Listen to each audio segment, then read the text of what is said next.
Say goodbye to busted brackets because FanDuel lets you bet on every game of the NCAA tournament. Whether you're betting on a big upset or a one seed, it's time to go dancing on America's #1 sportsbook. And right now, new customers get $200 in bonus bets if your first $5 bet wins. That's $200 to use on point spreads, money lines. You can even pick who's going to win it all. Just visit FanDuel.com/UCSS and bet on college hoops until they cut the nets down. Today's winning ticket comes to us via Scott Prisbiz, and he turned $10 into $1,400 on this massive NBA same-game parlay between the Lakers and the Bucks from a few days ago. $10 into $1,400. Scott Prisbiz, congratulations. If you have a winning ticket, Scott. Make sure you send it to us as well. All right, so this is legit. We've confirmed it now. Jordan Schultz, breaking news. Free agent quarterback Jameis Winston is close to finalizing a one-year deal worth up to $8.7 million with the Browns. That's a lot of money for a backup quarterback. Yeah.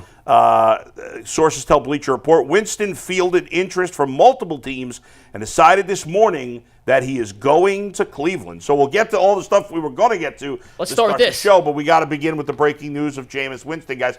Quarterback 2 conversation was coming up. I would change that ticker at the bottom. I don't know if that's... Yeah, he hasn't signed with the Browns. Okay. It's not a done deal. He said he's close to signing, so we do want to clarify that. PFF is now confirming the report as well. Okay. Or You just got saying multiple.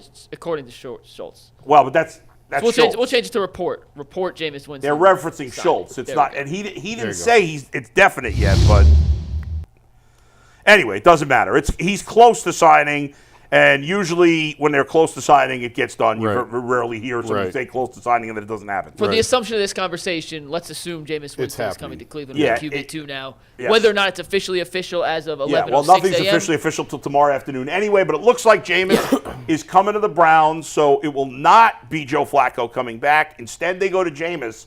And it seems to me that unless Joe Flacco has an opportunity to start somewhere, which seems unlikely, that the Browns have chosen Jameis over Joe Flacco. Clearly. Yeah. So, what do you think of that? I'm okay with it. I was the one saying I don't think you can bring Joe back for a variety of reasons. I was not comfortable with bringing, aside from the locker room component, which is real. Like you and I have talked about that. It's a real thing. It's a fact. Yeah. But even beyond that, and the fact that like the city, and this was lower on the list, but the city loved Joe Flacco, and they don't like Deshaun. And that's a really bad spot to put your starting quarterback in. Yes. But aside from that, the fact that we believe they're going to overhaul this offense. How does Joe Flacco fit the offense that we think that they're going to try and install here? He doesn't. That guy does. Jameis does. Jameis fits the offense so much better. He throws a ton of interceptions. I certainly wouldn't want Jameis as my starting quarterback, but as a backup, I'm okay with that. I'm surprised. The money on this is what's a little... That's a lot of money for a backup. Well, Jacoby signs for 8, up to 10 in New England. That's a lot of money. And then who just went? The other backup, Tyrod Taylor. Yeah. Went Tyrod Taylor got signed? Yeah, 2 years, $8 million. Went to the Jets. To the Jets. What And did Sam Darnold to get? Minnesota, although he's going to maybe start. And it's $10 million. And Tyrod, I think, was right around the same money. So this is And like Marcus Mariota got $6 million. Yeah, and that just happened today. Well, listen, the cap is up. Yesterday Jay and Earl were trying to argue that teams are making more of a priority of a backup quarterback. I don't know that that's necessarily true, but you could argue that this is part of it, is that a little more money is being spent on. Now, I think a little more money is being spent on everybody right now. See, because the cap the jumping. point I was making when Jay and I were talking about this during the season and how backup quarterbacks can become a priority, my question was, well, where are these guys going to come from? Like, these are the same guys. It's the same guys. That's what was my argument yesterday. Yeah, it's the Exactly. same names. It's the same pool you're fishing in. You're just paying them more. They're just getting a little bit more money because of the cap spike, I think. Now, by the way, Jameis is not a runner. No, but he's mobile. He's mobile. I guess. I mean, listen, anybody. No? Am I wrong? I don't think of him as not at this point. I mean, I don't What he's more mobile than Flacco. Yeah, what do you consider? He's more mobile than Flacco. Yeah, anybody's more mobile than Flacco. But that's my point. Is Joe? Don't make it. I don't want you to put it out there like he. You know what I'm saying? I mean, he's not Tyrod Taylor. Yes. Okay? but he can move in the pocket. He Yeah. can move around Well, better than Joe can. we see him Yes. doing the heavy bag. Although thing. Joe is actually a little bit more mobile than I gave him credit for when he was here. He actually surprised me with how well he could move. What do you think about this, Tyvis? I know when we were talking before the show, you thought the Browns were better off bringing Flacco back. Yeah, I mean, just for the fact that you got a guy that the locker room already loves and embraced already. He's won games there. And if Deshaun went down, everybody will be comfortable. Now, don't get me wrong, Jameis Winston can secure that type of security and that type of win this locker room over with his play. Obviously, you know one thing about James, he's gonna sling the ball. And on top of that, if you got some type of bonus that you willing to you close to hitting, he gonna see to it that you get it. I mean, you remember the Falcons game, he decided to get his running back another touchdown and secure a bonus. So that right there is a man of the people. I'm okay with it. I mean, at the end of the day, I'm riding on number 4 having a really good season and being healthy anyways. But Jameis could be a guy that comes in there and gets the voice of the locker room. I tell you what, it does go back to my point about the ethnicity of the quarterback room in Berea. Meaning what? He's black. Yes. The whole room is black. Yeah, that's the second time that's happened. That was like that a couple years ago when they had Black and Deshaun. mobile. That's what I said. But That sounds like a song. Everybody's black and mobile. They had- Black and mobile. They had Deshaun, Isn't there a song like that? And Nobody wants to see me doing this, but DJ? still. Riding no, dirty is what you're thinking of. Yeah. Right. Dobbs. oh yeah, Yeah. Listen, I still think Flacco was the way to go, but I got zero problem with Jameis Winston. My first reaction when I saw this rumor yesterday was, oh no, Jameis and Watson in the same locker room? I don't like that. And then, decided, I actually Googled, has Jameis grown up in recent years? That was my Google, yeah. And so I started reading articles about him over the last few years, and the consensus seems to be that he has matured in a big-time way. He came off as very immature in college at Florida State and his first couple of years in the NFL. But as he's grown up and been seasoned around the league, it seems like he has not only matured as a player, but as a person as well. And from everything I read in recent years in New Orleans, he was extremely popular with the team, a great teammate, and so there you go. The one thing I'll say about not bringing Flacco back, and I don't know this, Jason, and maybe you could speak to this, or maybe you can't. It seemed to me, first of all, two things here. Jameis at this point in his career seems comfortable being a backup. Clearly. Right? I mean, he's been a backup for a while. Yeah, yeah. Joe Flacco still thinks he's a starter. yes. And he went out and proved it. And he did for at least 5 games. Yeah. So, number 2, clearly, that's not fair. I shouldn't say clearly. I had a sense that maybe Deshaun and Joe Flacco weren't that friendly. Now, I don't know this. It was just a sense, whispers in the breeze. Not that they were unfriendly, just that there was not a connection between those two. Yeah. And maybe, I'm not saying, I don't know what Watson has any relationship with Jameis Winston. At least with somebody new, maybe there's a chance for a better connection there. To be honest with you, they're really doing Joe Flacco a favor by bringing in Jameis Winston. Joe Flacco wants to be a starter. I mean, he's Probably literally. is he going to be? Listen. Yeah, go ahead. Yeah. Joe Flacco wants to be a starter. If he Right. signs to Cleveland, they are committed to Deshaun Watson. That's just what it is. No matter what, they're going to be committed. As long as number 4 is healthy, he's going out there. Over the course of a season, as we watch this past season, quarterbacks get hurt left and right. Who's the guy now, after performing the way that he's performed, who's going to be a phone call that these teams will make once their quarterback goes down? Joe Flacco. He just went out there and won comeback player of the year. So I think they're really doing him a service by not bringing him and making him a backup quarterback, giving him the option to sign with other teams. He probably got to play the waiting game, which is unfortunate. You don't think he's going to get an opportunity in the next couple of days? Well, see, the teams that I thought that he would go to have signed. Like, I always thought that he would go somewhere where he'll be a bridge quarterback. He'll start for this year, but they drafted a quarterback in the first round, and then he grooms for a year. Somewhere midway through the season, the other quarterback takes over. The normal thing. But a lot of those teams have made those signings of the Right. quarterbacks already, so I don't know exactly where he. Yeah, I land. mean, with Jacoby going to New England in Right. that situation, Sam Darnold going to Minnesota, right? I mean, who's left? Would he go back to Denver? Maybe they don't really have. I mean, their top quarterback's Jarrett Stidham right now. I mean, that's think a of good that. place. Now, there's been rumors that the Giants might cut Daniel Jones. Maybe he'd be a fit with the Giants potentially if they cut him. I don't know. I don't see. The Raiders signed Gardner Minshew, and they paid him really lower tier starter money, so he's probably going to start there. I mean, I don't think there's any other options for him to start.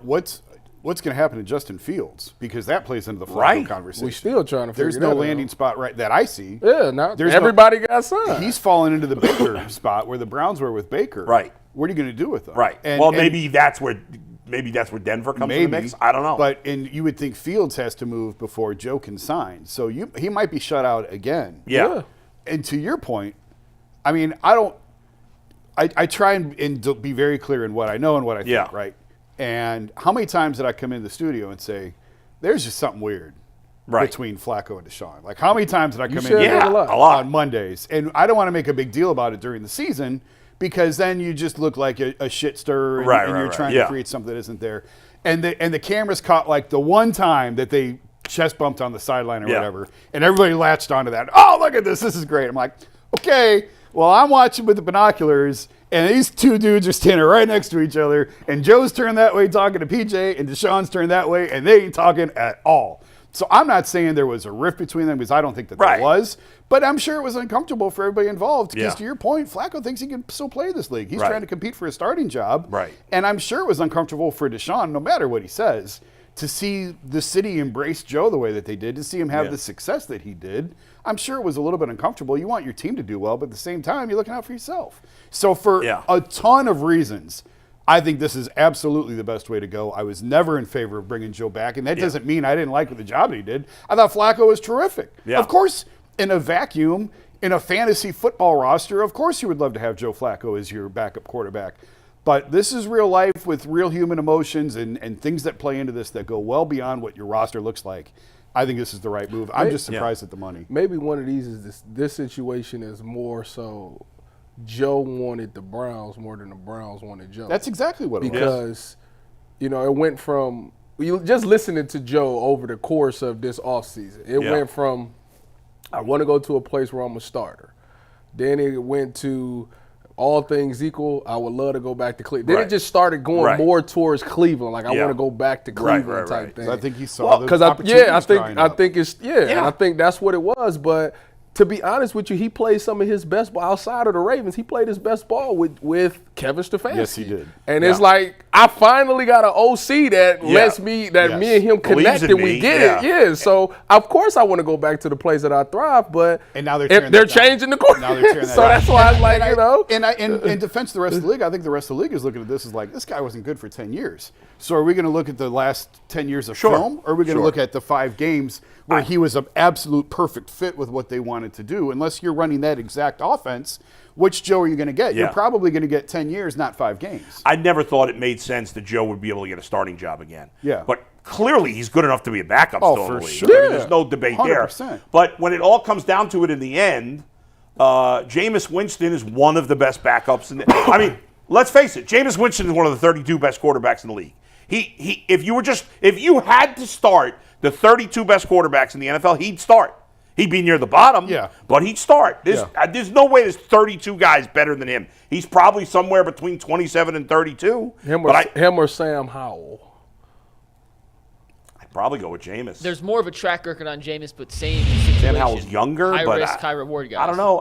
And when Jameis played in New Orleans, at times he played all right, and he had cut down the He did. interception Once he numbers. got the LASIK surgery, he wasn't throwing them as bad as he was. He wasn't going 30 for 30 like he was in Tampa Bay. Right. But That was crazy. was. It's a little. he was a surprising. great fantasy quarterback. Oh, he was. It's a little surprising to me that he's never been given any kind of opportunity to at least compete for a starting job since Tampa. It's been a while, but New Orleans, wasn't he? Didn't he have Yeah, the I thought he opportunity? competed in New Orleans. Yeah. I would have when took last year? No, they had before they traded for Derek Carr. His first year there. Oh, The in between. He era was between starting. Who He did got he start that He year? ended I up. can't He even ended up remember. getting hurt. Jameis was starting. But he that's got hurt. right. Yeah, he did was start the that starter. year. Yeah, That's you're my right. bad. You're right. Going back over the Started like last 7 4 games. seasons, by the way, he did throw 14 touchdowns to 3 interceptions 2 years ago. The last 2 seasons, or 3 seasons ago, the last 2 seasons, surgery. In very limited time, more turnovers than touchdowns. But I asked the YouTube chat, given the choice, if it was just Flacco versus Jameis, who would you rather have at quarterback 2? We have over 550 votes. Joe Flacco. What do you think the percentage Joe is? Flacco. We have a lot of homers, so it's going to be They pick Joe. What do you think? 65% I'd be shocked if they say for Jameis. Jason? Well, Well, you said for Jameis, Bowl? Yeah. I think they'll trust whatever the Browns do. That's right. Whoever the Browns chose, that was what going to be the majority of people And voted for, I Tyvis, think. what say you? I think they pick Joe. You think so? 52% to 48% in favor of Joe Flacco. Wow, Okay, close. but let me tell you something. If we had put up that same poll 24 hours ago, It would've been who a would you prefer? 100%. It would have been 90% Joe Flacco. That's Yes. a fact. Yes. That's a fact. And maybe not 90, 80, whatever. It would have been. But now that Browns picked Jameis, so Also, all the local reporters, Jake Trotter, Mary Kay, The Athletic, have confirmed that they are nearing Everybody a deal. confirmed. Jameis Winston Yeah. will be the Browns' backup quarterback in 2020. Yeah. Did your boy get picked up yet? DJ Reader. not yet, no. Not We're unless going it's to talk happened about in the him. last No, 20 he has not minutes. signed today yet. We'll get and to we're some of gonna those talk other about him in a things. little bit. Real quick Because he though, could be on the Browns' radar too, I would think. if you just observe the order that this went, Yeah. it seems clear to me Jacoby was their primary, and Jacoby the money. If you're going to pay Jameis 8.7, you're probably willing to pay Jacoby 8 with escalators Hey, to Jason, 10. 1 sec. It's up to 8.7. So I'm not sure what the base deal is. It's up to 8.7. So maybe Well, that makes a little bit of a difference. Yeah. But still, we're in the same neighborhood. Maybe Jacoby wasn't the Browns' first choice. I don't think he was. Maybe Browns weren't Jacoby's first Right, choice. exactly. I mean, AVP going to New England, he probably will have an opportunity to start. Maybe Right. I'm sure they're going to draft a guy, but he'll be in that same role of a Right. mentor and everything else he's comfortable with. He's around an offensive coordinator that he's Yeah. clearly comfortable with. And he spent more time in New England than here. Yeah, so it's a good situation for him. So Yeah. clearly he chose New England. The Browns were waiting on that. When Jacoby chose New England, the Browns pivoted to Jameis, and Flacco very clearly was their third option in all of this, which I don't think is a Yeah. bad thing. Who, if you had to win 3 games during the regular season, Jameis or Jacoby? Jameis. Me too. Yeah. Yeah, You too, Mike? probably. I mean, I think there's a higher upside and a lower basement in Jameis. Brissett's kind of the middle. With but the- I'm always taking the guy with higher Yeah, upside at yeah. the back Now, quarterback spot. how much upside does Jameis still have at this point? Who knows? With but, this offense, if it's going to be a high passing offense, Yeah. Jameis. Yeah. I don't think you're signing Jameis based on upside. He is what he is, and you know what he is, but he's a capable NFL quarterback. Right. Frankly, I'm a little surprised that they got him. I would think that, again, he would try and go to a Denver or a New England or something, and maybe Yeah. those options weren't out there for Yeah, I him. don't know. I don't know why. I So- can't believe the Vikings are going to start Sam Darnold. That's crazy to me. You talking By the way, somebody. What, Talking about the kid, the guy out of that draft, the only guy in the first round Stop that's it, been to the Tyvis. Super Next. Bowl. Next. Stop it. by the way, some reporter tweeted real quick, and then we'll get back to all the Brown stuff. But some reporter tweeted on the Sam Darnold thing, and I'm gonna believe it or not, I'm about to defend Baker Mayfield, if you can believe that. Oh, my Some goodness. reporter said maybe Sam Darnold can be this year's Baker Mayfield. Well, that is completely unfair. Yes. Baker had success here. Now it was spotty and it was up and down, but he had a couple. His rookie season was solid, and the year they went to the playoffs, he was good, especially the back 2/3 of the season. Sam Darnold never did anything. He's never been any good as a starter ever. That's an unfair comparison. One Go last ahead. point, then we'll do a read and talk about Jordan Hicks, Darius Smith, and Mo Hurst. Yeah. If the offense is going to shift to a more air raid, throw the ball deep like Ken Dorsey's done in the past, Yeah. Jameis Winston historically throughout his career is ranked near the top of the league. Every year he's played significant time in attempted air yards per target and attempted air yards per attempt. So he fits into that mold, as Jason said Yes. earlier, a lot better than. And Right. Flacco was high in the air yards per attempt last season, had not been prior to his stint in Cleveland. So at least Winston fits that potential theoretical scheme change a little better than some of the Potential other options. theoretical.